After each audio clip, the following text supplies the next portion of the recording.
എൻ്റെ എല്ലാ പ്രിയപ്പെട്ട കൂട്ടുകാർക്കും സ്മിതൂസ് വേൾഡിൻ്റെ പുതിയ വീഡിയോയിലേക്ക് സ്വാഗതം. അരി വെള്ളത്തിലിടാൻ മറന്നുപോയോ? പാലപ്പം കഴിക്കണമെന്ന് ആഗ്രഹമുണ്ടോ? എന്നാൽ പിന്നെ വളരെ എളുപ്പത്തിൽ നമുക്ക് തയ്യാറാക്കാം കേട്ടോ. അരി അരച്ച് വെച്ച് ഒരു 8-9 മണിക്കൂറൊന്നും നമുക്ക് റെസ്റ്റ് ചെയ്യാൻ വെക്കേണ്ട ആവശ്യമേ ഇല്ല. നമ്മൾ ഈ ഒരു മാവ് തയ്യാറാക്കി കഴിഞ്ഞ് ഒരു 2-2.5 മണിക്കൂറിനുള്ളിൽ നമുക്ക് പാലപ്പം ചുട്ടെടുക്കുകയും ചെയ്യാം. മാവ് കലക്കി വെച്ച ശേഷം നേരെ ജോലികൾ എന്താണെന്ന് വെച്ചാൽ ചെയ്യാം. കൂട്ടാനൊക്കെ വെച്ച് കഴിയുമ്പോഴത്തേന് സമയമാകും പാലപ്പവും ചുട്ടെടുക്കാം. എങ്ങനെയാണെന്ന് നോക്കിയാലോ. ഞാനിപ്പോൾ എടുത്തിരിക്കുന്നത് 2 കപ്പ് ഇടിയപ്പപ്പൊടിയാണേ. നമുക്ക് കടയിൽ നിന്നൊക്കെ മേടിക്കാൻ കിട്ടുന്ന ഇടിയപ്പത്തിൻ്റെ പൊടിയുണ്ടല്ലോ, അതാണ് എടുത്തിരിക്കുന്നത്. അത് 2 കപ്പാണ് ഞാൻ ഈ ഒരു പാത്രത്തിലേക്ക് ഇട്ട് കൊടുത്തിരിക്കുന്നത്. ഇനിയും ഇതിലേക്ക് ഞാൻ ഇട്ട് കൊടുത്തിരിക്കുന്നത് 1/2 ടീസ്പൂൺ ഈസ്റ്റാണ്, ഇൻസ്റ്റൻ്റ് ആയിട്ടുള്ള ഈസ്റ്റാണ്. ഇനിയും ഇതിലേക്ക് 2 ടേബിൾ സ്പൂൺ പഞ്ചസാരയും ആവശ്യത്തിന് ഉപ്പും 2 കപ്പ് പാലും കൂടാണ് ഞാൻ ചേർത്ത് കൊടുത്തിരിക്കുന്നത്. ഫ്രിഡ്ജിലൊക്കെ പാലിരിക്കുവാണെങ്കിൽ അതിൻ്റെ തണുപ്പ് മാറ്റിയ ശേഷം ഇതിലേക്ക് ചേർത്ത് കൊടുക്കുക. എന്നിട്ട് നമുക്ക് നന്നായിട്ടൊന്ന് യോജിപ്പിച്ചെടുക്കാമേ.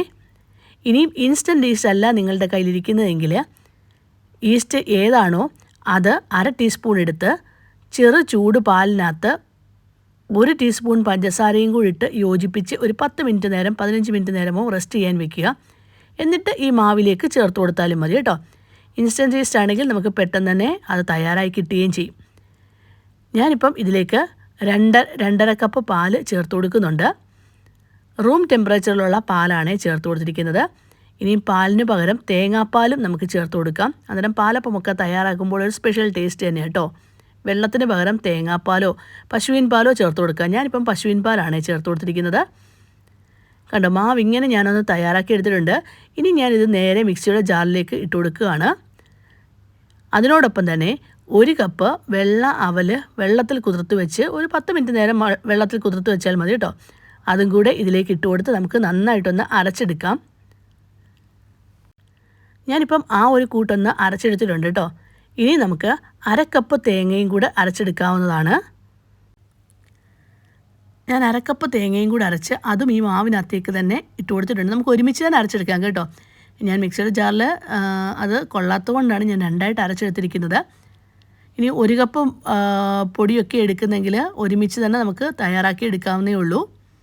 പ്രത്യേകം അരച്ചെടുക്കണമെന്ന് നിർബന്ധമൊന്നുമില്ല കേട്ടോ. എന്നിട്ട് ആവശ്യത്തിന് ഉപ്പുണ്ടോ എന്ന് നോക്കണം. ഉപ്പില്ലെങ്കിൽ കുറച്ചുകൂടി ഉപ്പ് ചേർത്ത് കൊടുക്കണം. നന്നായിട്ടൊന്ന് യോജിപ്പിക്കുക. എന്നിട്ട് ഞാൻ ഇതിനകത്തേക്ക് 1 കപ്പ് പാലും കൂടെ ചേർത്ത് കൊടുക്കുന്നുണ്ട് കേട്ടോ. പാലപ്പത്തിൻ്റെ മാവ് കുറച്ച് ലൂസായിട്ട് തന്നെ ഇരിക്കണം. ഒരുപാട് കട്ടിയായി കഴിഞ്ഞാൽ നമുക്ക് പരത്തിയെടുക്കാൻ പറ്റില്ല. അതുകൊണ്ട് തന്നെ കുറച്ച് ലൂസായിട്ടുള്ള മാവ് തന്നെ തയ്യാറാക്കി എടുക്കണേ. കണ്ടോ, ഈ ഒരു തിക്നെസ് മാത്രമേ ആകാവൂ പാലപ്പത്തിൻ്റെ മാവിന്. അത് പാല് നമ്മൾ നോക്കി മാത്രം ചേർത്ത് കൊടുക്കുക. ഒരുപാടങ്ങ് ലൂസും ആയി പോകരുത് കേട്ടോ. എന്നിട്ട് ഇനി നമുക്ക് ചെയ്യേണ്ടത്, ഞാനൊരു പാത്രത്തിൽ കുറച്ച് ചെറു ചൂടുവെള്ളം എടുത്തിട്ടുണ്ട്. ഒരുപാട് ചൂടാകാൻ പാടില്ല കേട്ടോ. ചെറു ചൂടുവെള്ളം എടുക്കുക. അടപ്പ് വെച്ച് ആ പാത്രം കവർ ചെയ്ത ശേഷം അതിന് മുകളിലേക്ക് നമ്മൾ തയ്യാറാക്കി വെച്ചിരിക്കുന്ന ഈ മാവ് എടുത്തു വെച്ച് നന്നായി അടച്ചു വെക്കുക. ഇനിയും എത്ര തണുപ്പുള്ള പ്രദേശങ്ങളാണെങ്കിലും നമുക്ക് ചെയ്യാൻ പറ്റിയ നല്ലൊരു മെത്തേഡ് തന്നെയാണ് കേട്ടോ. പെട്ടെന്ന് തന്നെ പാലപ്പത്തിൻ്റെ മാവ് നമുക്ക് പൊങ്ങിക്കിട്ടും. എനിക്ക് ഏകദേശം 2 മണിക്കൂറിനുള്ളിൽ തന്നെ ഈ ഒരു മാവ് തയ്യാറായി കിട്ടിയിട്ടുണ്ട് കേട്ടോ. അത് ഓരോ കാലാവസ്ഥയെ ഡിപ്പെൻഡ് ചെയ്തിരിക്കും. അന്ന് ചിലപ്പോൾ 2.5 മണിക്കൂറാകാം, ചിലപ്പോൾ 3 മണിക്കൂർ, അതിൽ കൂടുതൽ എന്തായാലും പോകില്ല. ഒത്തിരി തണുപ്പുള്ള പ്രദേശങ്ങളാണെങ്കിൽ തന്നെ 2.5-3 മണിക്കൂർ അത്രയും മാത്രം മതി കേട്ടോ. ഇനി നമുക്ക് പാലപ്പം തയ്യാറാക്കാൻ തുടങ്ങാവുന്നതാണ്. ഞാൻ ആ പാലപ്പത്തിൻ്റെ മാവ് ചട്ടിയിലേക്ക് ഒഴിച്ച് ഒന്ന് ചുറ്റിച്ച് കഴിഞ്ഞിട്ട് ഒരു 5 മിനിറ്റ് ഒന്ന് അടച്ച് വെച്ച് ചെറുതീയിൽ വെച്ച് വേവിച്ചെടുക്കുകയാണ്. അങ്ങനെ നല്ല പെർഫെക്റ്റ് ആയിട്ടുള്ള പാലപ്പം നമുക്ക് തയ്യാറാക്കി കിട്ടിയിട്ടുണ്ട് കേട്ടോ. എല്ലാവരും ഈ മെത്തേഡ് ഒന്ന് ഫോളോ ചെയ്തോളൂ.